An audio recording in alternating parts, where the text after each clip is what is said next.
আসসালামু আলাইকুম ভিউয়ার্স, আপনারা কেমন আছেন? আলহামদুলিল্লাহ আমি ভালো আছি।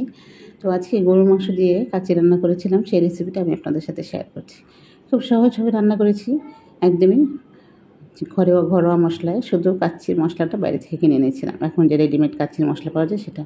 এখানে গরুর মাংসগুলো একটু বড় বড় করে পিস করে কেটে নিয়েছিলাম, তার মধ্যে আদা রসুন বাটা, হলুদের গুঁড়া, মরিচের একটু সামান্য হলুদের গুঁড়া দিয়েছি কালারের জন্য, মরিচের গুঁড়া, ধনিয়া গুঁড়া, জিরার গুঁড়া, তারপরে পেঁয়াজ, আস্ত কিছু গরম মশলা, তারপরে দিয়ে দিয়েছিলাম কাচ্চির মশলা, রেডিমেড কাচ্চির মশলা বাজার থেকে কিনে এনেছিলাম। সেই মশলাটা দিয়ে একটু তেল দিয়ে ভালো মতো মাংসটা মাখিয়ে তারপরে প্রেশার কুকারে চুলায় দিয়ে আমি এখানে 10-12টা সিটি দিয়ে দিয়েছি।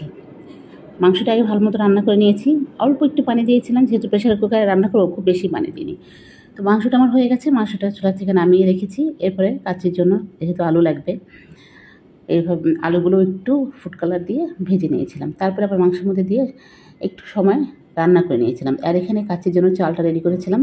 এখানে দিয়ে দিয়েছিলাম যে কাচ্চির সাথে যে গরম মশলাটা থাকে, তার সাথে শাহি জিরা, তারপরে কালো এলাচ, তারপরে সবুজ এলাচ, এই সব রকমের মশলা, তার তেজপাতা সব দিয়ে দিয়েছিলাম পানির মধ্যে। দিয়ে তারপরে চালটা, বাসমতি চাল নিয়েছিলাম, বাসমতি চালটা ধুয়ে প্রায় আধা ঘন্টার মধ্যে ভিজিয়ে রেখেছিলাম। তারপরে চালটা সিদ্ধ করে নিলাম, প্রায় 88%-এর মতো সিদ্ধ করে নিয়েছি। তারপরে মাংসটা একটা ছড়ানো পাতিলের মধ্যে ঢেলে নিয়ে তারপরে উপর দিয়ে চালটা দিয়ে দিয়েছি। তারপরে আরেকটু আমি কাচ্চির মশলার উপর দিয়ে ঘি দিয়ে, আর এখানে আমি দুধের মধ্যে দুধ, তার মধ্যে হচ্ছে গিয়ে কেওড়া জল, গোলাপ জল দিয়ে আর একটুখানি ফুড কালার দিয়ে গুলিয়ে রেখেছিলাম, সেটা দিয়ে দিলাম 2 পরতে।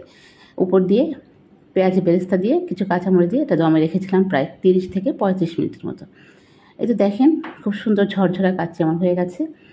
কাচ্চি সাধারণত সবাই খাসির মাংস দিয়ে খায়, আমি আজকে গরুর মাংস দিয়ে রান্না করেছিলাম। আলহামদুলিল্লাহ খেতে খুবই ভালো হয়েছিল। এই তো হয়ে গেছে এটা। এখন আমার মেয়ে খাবে, তার আর তর্স হয়েছিল না, চুলার উপর থেকেই তাকে আমি প্লেটের মধ্যে বেড়ে দিলাম। তো ভিউয়ার্স, খুব সহজ এবং সাধারণ মশলায়, ঘরোয়া মশলাই আমি আজকে কাচ্চি রান্না করেছিলাম। খেতে কিন্তু খারাপ হয়নি, ভালোই হয়েছিল আলহামদুলিল্লাহ। তো আপনাদের যদি ভিডিওটা ভালো লাগে তাহলে অবশ্যই আপনারা আমার পাশে থাকবেন, আর এতক্ষণ ধৈর্য ধরে ভিডিওটা দেখলেন সেই জন্য আপনাদেরকে অনেক ধন্যবাদ।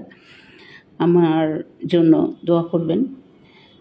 এখন আর আসলে কাজ করতে ইচ্ছা করে না, কারণ অনেক দিন ধরে কাজ করছি, কিন্তু ফেসবুক মামা মনে হয় আমার কাজ পছন্দ করেন না, যার কারণে আমার কোনো কাজই ভালো হচ্ছে না।